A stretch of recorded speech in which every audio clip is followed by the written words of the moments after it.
Over the weekend, Israel struck Iran's top nuclear scientist, killing him in an assassination.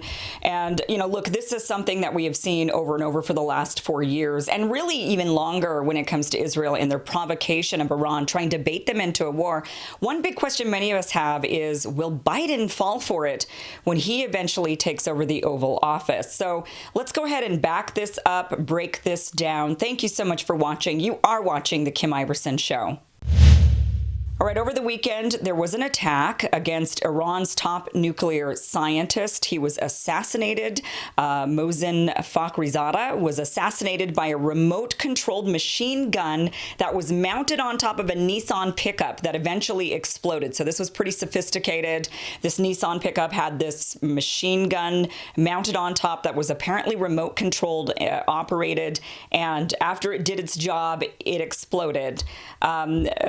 Fakhrizadeh and his wife, along with a 4-car envoy, were traveling. It was the weekend for them. They were traveling from one small village to kind of this really nice resort village. And during that time that they were driving along the road is when they ended up being attacked by this robotic machine gun on top of this Nissan truck. So the government of Iran immediately came out and blamed Israel. They said, yeah, it was them. Now, do we have any proof that Israel did it? No. But Israel's also not denying it. Yuval Steinitz, Israel's energy minister and a member of Netanyahu's political party, Likud, actually went on the radio and said, quote, "The assassination in Iran, whoever did it, it serves not only Israel, but the whole region and the world." So they're not denying it. They're not taking credit for it either. Has Iran retaliated?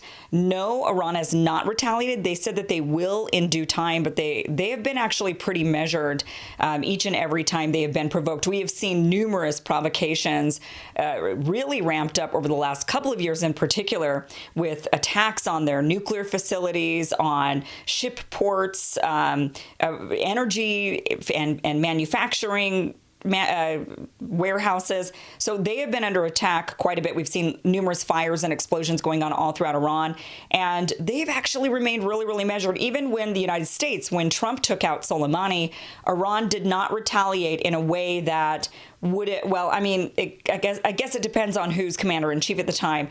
The U.S., Trump and the Trump administration did not feel that how Iran retaliated was enough to go into war.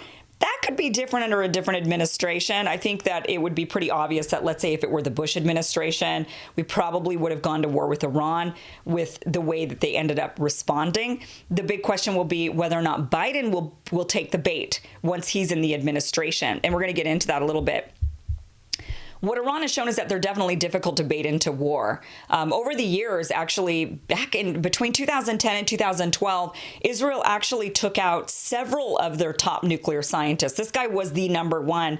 But in 2010 to 2012, Israel actually took out, I believe, 4 of their nuclear scientists. And Iran did not go and retaliate. So, they are tough to bait into war. Now, what is going to happen to Iran's nuclear program? Look, nothing's going to change, though this man was important. He was really more important in the 90s when the nuclear program was being built. So it's really unclear how much involvement he had, if any, because Iran says that they don't have a nuclear weapons program. So it's really unclear how much involvement he would have had today with anything that they were doing. Their program is definitely not reliant on one nuclear scientist. Like I said, they took out, Israel allegedly. They never again confirmed nor denied the assassinations that happened in the 2010 to 2012. But look, their program marches forward, and whatever it is that they're doing marches on without these nuclear scientists. There's plenty of intelligent people in Iran. I believe Iran, I don't know if this is true for their general population, but I know for women, I'm pretty sure Iran has one of the most educated female populations in the world. They have more women with PhDs than any other country. I'm pretty sure that's true, but I'd have to look that up to double check it. But they've got a lot of intelligent people there. So they're not relying on one guy, especially one guy that, maybe he ushered in their nuclear program in the 90s, but not sure how important he was as of today. So this was probably more symbolic than anything.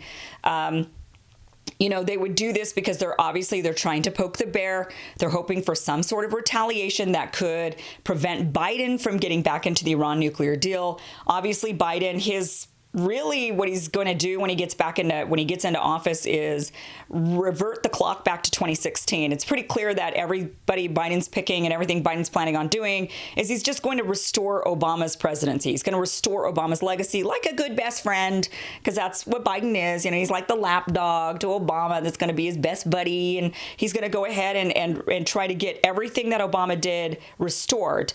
And that is Biden's really, I would say, sole function as president when he takes the Oval Office. I don't expect, just like Biden said, anything to fundamentally change. I think Biden's job is just to revert us back to 2016. After he's done his job like a good boy, then that is when Kamala Harris will take over, and she's a puppet, like a genuine, legit puppet. She stands for nothing. So I have no idea from that point what will happen, because it will be people who are unelected officials running the show. That is very, very scary to me. So Biden wants to get back into the Iran nuclear deal because he's, like I said, going to revert everything back to the way it was under Obama. Now, a lot of people don't want to see that. A lot of people are trying to prevent that. This is, I would say, one of the ways that Israel is trying to prevent Biden from getting into a nuclear deal. What they're hoping for is that Iran is going to do something to retaliate and make it impossible for Biden to do the deal. Iran is smarter than that. And so Iran is basically going to say to Biden, you go back into the deal the way it was. You don't move the goalpost. You don't up the ante. We go back to the way that it was. That's it, period. And that is what Iran is demanding. And that is what really the Biden administration should do. If they were going to be, look, it was Trump that changed the rules with the Iran nuclear deal by getting out of it. If Biden is going to move the goalposts, I don't think that's really fair. So, if we're going to get back into the deal, it would probably have to be the way that it was when Obama negotiated that deal. But the big question is that going to actually happen? There are so many people on both sides of the aisle that do not want to go back into that deal. There's a lot of pressure to not go back into that deal.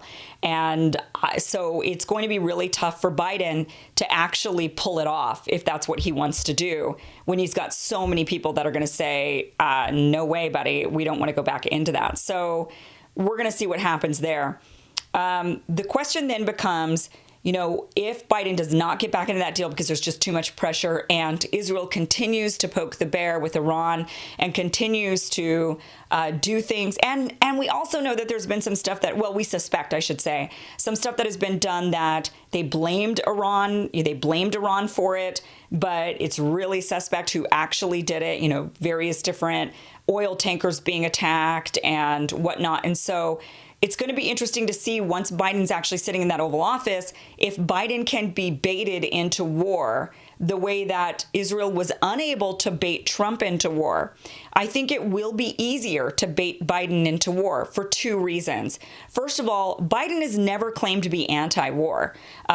You have to give credit where credit's due, whether you believe Trump or not. And I think after 4 years of him sitting in the Oval Office and not marching into another engagement, which he very well could have, and he definitely had a lot of people around him trying to push for it, Trump never actually put us into another foreign engagement. Biden is, and that's because Trump has said he didn't like war. He's said this for decades before he ever was a politician. Biden, on the other hand, has never said any such thing. So the guy is not fundamentally against all of these wars. He's not sitting there saying this is a waste. He kind of says that when he's pressured, when the heat is on and he's questioned, and then he kind of says, "Oh yeah, no, we got to bring home the troops from Afghanistan because that's not a good idea." But he never says it on his own without being kind of coerced into those answers. So fundamentally, Biden is not against war. Trump has been actually more anti-war. So of course, just by virtue of that, it's going to be easier to bait Biden into a war with Iran. And I think Israel's hoping for that. I think they don't like Biden because they're afraid that he will go back into that nuclear deal. But I think they also see an opportunity with Biden where, they thought Trump was going to be very pro-Israel, which he was. He was very pro-Israel, moving the embassy into Jerusalem, trying to strike some kind of weird, odd deal with the Palestinians without including the Palestinians. He was very pro-Israel. And so I think Israel thought that they would get a really pro-Israel president where he would even take on their biggest enemy on their behalf. And he never did. So Biden might. because he's never claimed to be anti-war. He's never claimed to want to end wars. The second reason why Biden might actually march into a war with Iran is because Biden will actually listen to his advisors. Unlike Trump. Now, Trump's cabinet was filled with warmongers. They were surrounding him left and right. But notoriously, as mainstream news continued to report on over and over and over again, Trump ignored his advisors. Oh, the horror, right? That's how mainstream news made it sound like, oh, this guy, he's so inept, he actually doesn't take the advice of his advisors. That was a good thing when his advisors were a bunch of warmongers. So Biden, on the other hand, he is going to listen. That should be very scary to all of us. It's better actually to have the guy who's unwilling to listen to those career officials, those advisors that are top notch. It's better to have the guy who's not going to listen to them when what those folks want to do is march us into endless wars. Biden, on the other hand, is likely to listen to his advisors, and that is very, very scary, especially since many of his advisors are actually warmongers. We're seeing more and more evidence of this as he's appointing more and more, as he's naming more names for his cabinet. So we will see. I do think that it will be easier to, I kind of go back and forth on this a little bit because I really think all Biden wants to do is just revert us back to 2016. He just wants to kind of pretend like Trump never happened. So I think his goal is to get us back into that Iran nuclear deal. I think his goal is to get us back into like the Paris Climate Accord, to reverse a lot of the policies that Trump reversed, right? To unreverse the policies that Trump reversed.